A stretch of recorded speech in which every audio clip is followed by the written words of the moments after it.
Hello there, everyone. I'm Gaylen Morse, and welcome to Journey to Recovery. We appreciate your listening. Our podcast today is entitled Strategies for Rebuilding a Trusting Relationship. Chemical dependency problems often come with hurt, betrayal, and heartache, and tear at the very fabric of a relationship. In today's episode, we'll discuss specific strategies to acknowledge mistakes and begin rebuilding a relationship with mutual respect and trust. Our host is Dr. Hal Baumchen, a licensed clinical psychologist and licensed alcohol and drug counselor. He's an author, speaker, and clinician with over 30 years of counseling experience. I'm here today with Tim Bode, Director of Operations at Northland Counseling Services, and Dr. Hal Baumchen, our host at Journey to Recovery. How are you guys doing today? Doing well, Gaylen. How are you? Good, thank you. I'm doing well. Hey, I got a new book. Can you hand that to me? And I'm just going to tell our listening audience about it. Now, we had a book called Destinations that came out a little while ago, and we wrote a companion workbook. And the companion workbook is great for a treatment team, so you could use these lessons and worksheets, help people process lessons, and there's 52 different worksheets in the workbook. So I'm happy to have that out. It's part of our curriculum that we're producing to help people with co-occurring disorders, substance abuse, and mental health problems. So thanks for that little announcement time, guys. Now we're talking about trust today. Yes. So in our last podcast, we were just about to talk about the idea of what makes people safe. So we're going to pick that up now and talk about that now. So let's talk about what are some things that make people safe. How about empathy? So if I understand the situation from your perspective, and I care about what your perspective is, that's going to make me more trustworthy. If I only give a hoot about what I'm going through and what's in it for me, and I don't have empathy for your situation, that makes me less safe, less trustworthy. How about transparency? Same kind of thing. So I want to be able to know myself well enough to be able to reveal myself accurately and candidly. So I'm not hiding or keeping things secret. I know myself and my weaknesses and my vulnerabilities, and I'm able to share it. And when I share it, that makes me actually trustworthy. How about integrity? Yeah, so say what you're going to do and do what you're going to say. And I like to tell people in the group, you could follow me home. I'm not going where I shouldn't go. You can look in my wallet. You can check my phone. I'm not calling people I shouldn't be calling. I'm not going where I shouldn't go. Of course, you'd creep me out if you followed me home, but you could. I'm not doing anything that I ought not do. And those kinds of things, that integrity makes people both trustworthy and safe. All of those probably fall apart if you don't have consistency. Right. I'm a man of integrity sometimes. Yeah, it's going to fall apart on you. So yeah, you want to do that consistently. And one of the things that I'm fairly consistent, and I speak across the country and around the world, and Jane, my wife, has traveled with me, and sometimes people are asking questions of me, and somebody else has a question, but they can't get to me, so they ask Jane a question. I find that very funny, like she would somehow know what I know. So they're talking with Jane, and they've asked her, hey, what's Hal really like? And here comes the part that I wanted to get to. She says, that guy that you see up on the stage, he's just like that at home. So there's a consistency to me, both in public and in private. Mm-hmm. And that's what we want. That if you have those characteristics, empathy, transparency, integrity, and consistency, yep, it makes you trustworthy and it makes you safe. So what about people who struggle with substance use disorders? Do you think they're upfront and honest or not? And even in mental health, yeah. I think people with both of those problems can be ashamed. I think Gaylen mentioned that in our last podcast, that people get ashamed or embarrassed to admit to these problems. And that can keep them from disclosing what's really going on. Mm-hmm. And yes, you're right, Tim, that makes people less safe. Mm-hmm. And like we talked about in the last podcast as well, that would make them want to minimize or deny problems. Yes. I had a client of mine who was a meth user, methamphetamine, and gives you lots of energy, but it can keep you up for days. And so this guy would use meth heavily, but he didn't want to disclose that to his wife. So in order to fool her, he would hop in bed, at 11 o'clock at night and try to pretend that he was sleeping in order to continue his drug use without disclosing to his wife that he was high. And then lay there miserably for hours trying to convince her that he wasn't using drugs. So sometimes for those people, they're ashamed or embarrassed that their symptoms are worse or that a relapse has occurred. I think that thing about relapse, Tim, I've been doing a lot of thinking about it, but when, here you've got some sobriety going and you feel pretty good about yourself, and then you slip, you use again, and you feel horrible about yourself, and you don't want to disclose that. You don't want to admit to that. So, boy, here comes that lying thing that we were talking about, and I think that's a really painful thing, but you have to rebuild. You have to disclose that and then start that rebuilding process. But don't tell yourself that if you had some sobriety and then you relapsed, it's back to square one. I don't see trust as all or nothing, and I don't see relapse as all or nothing. It's just you have to start rebuilding. Get to work on it. We've been focusing on trust in relationship to substance use disorders, but what about mental health problems? Can those damage trust too? Absolutely. So the same kind of thing. I'm really depressed and skipped a day of work. I just told you that I had a headache. I didn't want to say I was too depressed to get out of bed. So I think there can be some parts of mental health that are also difficult to admit to, and we want to lie a little bit or not disclose how we're doing. Don't most people actually care about the truth or desire to be honest? Right. And, they also want approval. So when those two concepts come into contest or conflict, people often sacrifice the truth in order to try to retain that approval. Who wants to be thought of as untrustworthy or dishonest? So I lie so you don't think I'm dishonest. That's crazy, isn't it? Can you give us an example of that? Those two things colliding? Yeah, I had a parent who came in and their son was lying to them, and they were pretty hard with him. And I asked him, how does he feel? Well, he just lies a lot. As I got to know the family, I said, he's not having a lying problem as much as he's trying to retain your approval. He doesn't want you to think poorly of him, and so he doesn't give you all the information. He doesn't tell you who he was with. He doesn't tell you where he was going. He actually will tell you a bold-faced lie because he's trying to retain approval. I think Mark Twain said, when in doubt, tell the truth.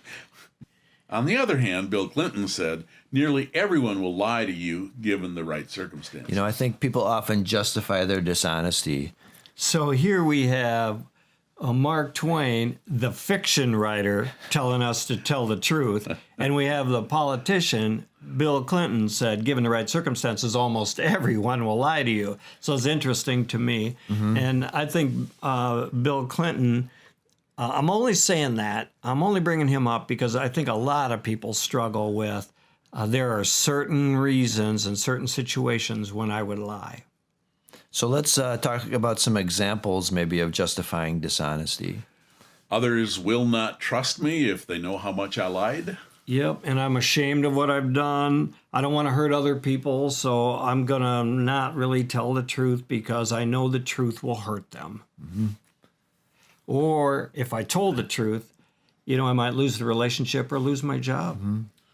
No one needs to know my business. Yeah, get out of my business. Yeah. Shut up. Who are you to tell me what to do? Absolutely.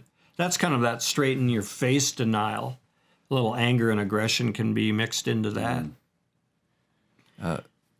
Go ahead. Yeah, what do you got? I was going to say, for some people, I think dishonesty has become a habit. They lie so much they, don't even know how to tell the truth anymore almost. I had an employee like that. That would lie so much. Like you don't even have to lie about that. Please don't do that.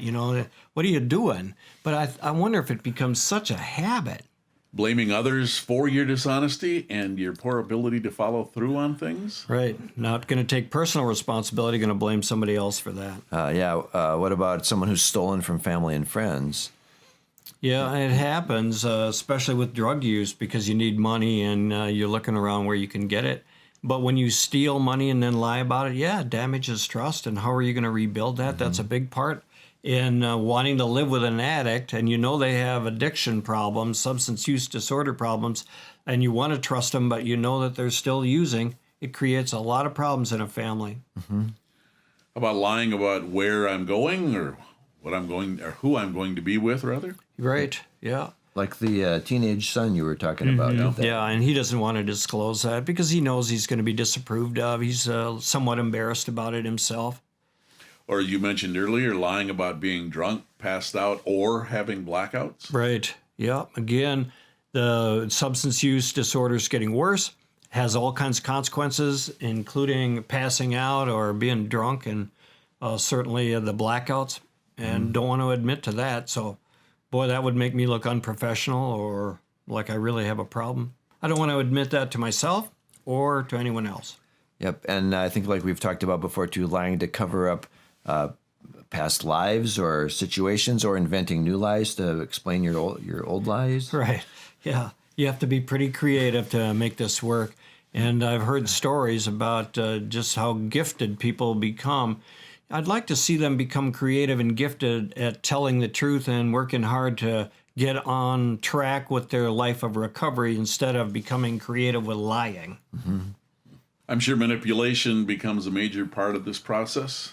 Yeah, manipulation for me, Gaylen, is not fully disclosing what I want. So, hey, do you think there's any coffee? Do you think it's still hot?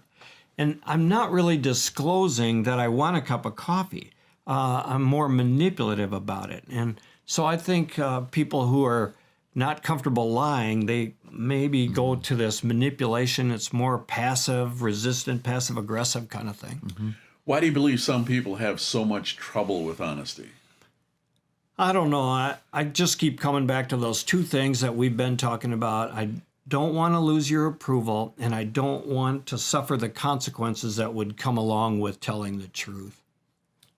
I think there might be other reasons too, but those are two. And what do you think? Some other things that I think of is that trust issue. Maybe people won't trust you if they know that you lied about it. Or you're so ashamed of what you've done, and we've talked about this a little bit too, that you can't bring yourself to tell the truth, so you lie about it. Right. I heard about a job interview, and the interviewer asked the young woman, "Why did you leave your last job?" She said, "I got fired." The interviewer said, "Why did you get fired?" She said, "I got fired for lying and stealing." And that's not good to say in an interview.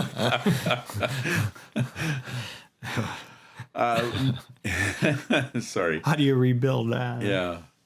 Or maybe they'd feel like they'd get forced to go to a hospital or to get treatment if they knew how much trouble. I think that's big in mental health.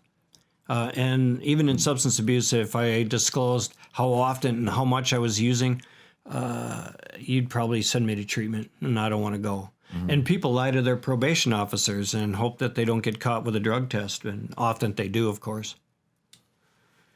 And probation officers will sometimes say, "Hey, if you tell me the truth, we can work this out. But if you lie to me and I find out that you have a dirty UA, I'm sending you to treatment." Right.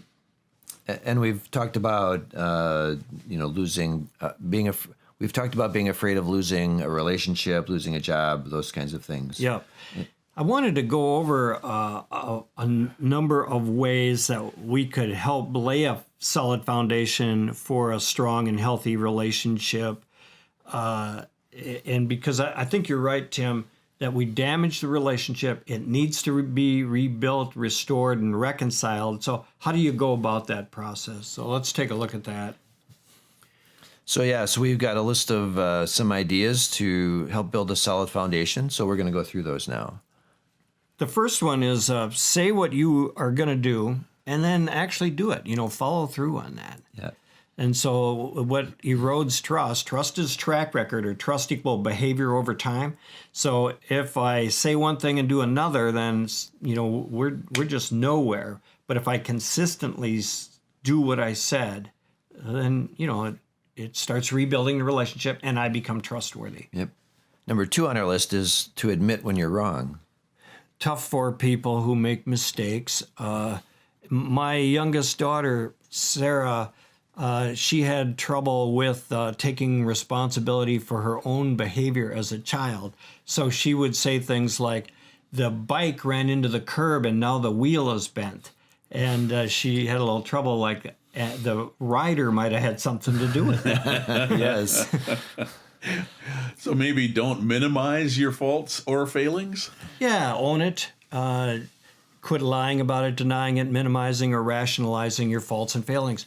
Try to get used to making a mistake and find other ways to move forward without lying that you made one or having trouble. I never make mistakes. Just make mistakes and move on. We all do. Right.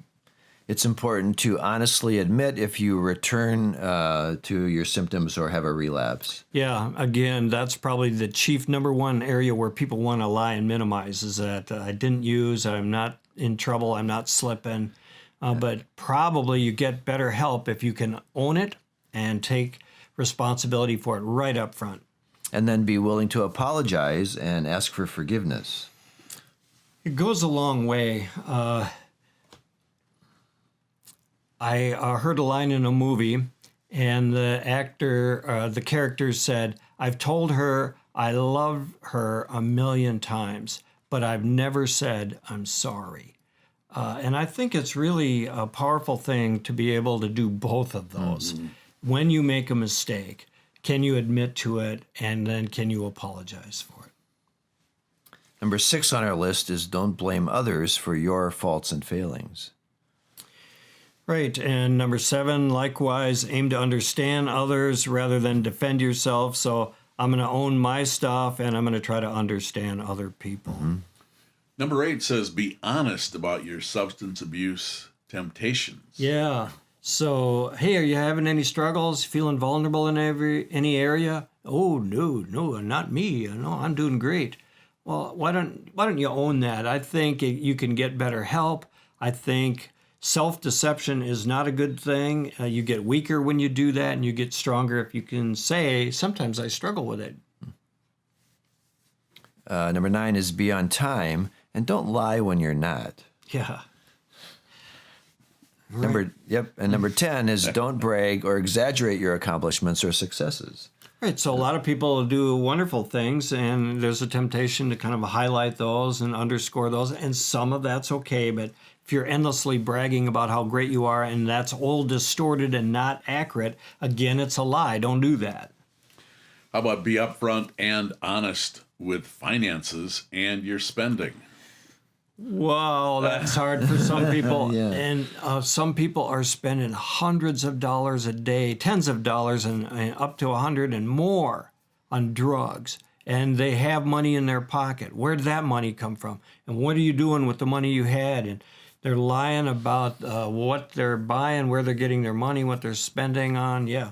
So that's not good. That's going to erode trust. So you want to get upfront and honest about certain key things about your intimate relationships and also about finances. Those are big things. Number 12, we seem to keep coming back to this. Be consistent with your words and your actions. It's one of the things that you brought up before that makes people safe. It's that consistency. And we looked at those 3 other factors. We got to the 4th one, and you said, well, if you're going to do all those things, they would all erode if you weren't consistent with your actions and your words. So that's absolutely a big deal. You know, in building the mutual working relationship, don't both people have to be willing and at least somewhat cooperative? Right. If I want the relationship to work, but you're done, the relationship's probably not going to work, even if I'm demonstrating myself to be trustworthy. But if we have even a little bit of, yes, I'd like to work this out, what can we do? That's how we want to start.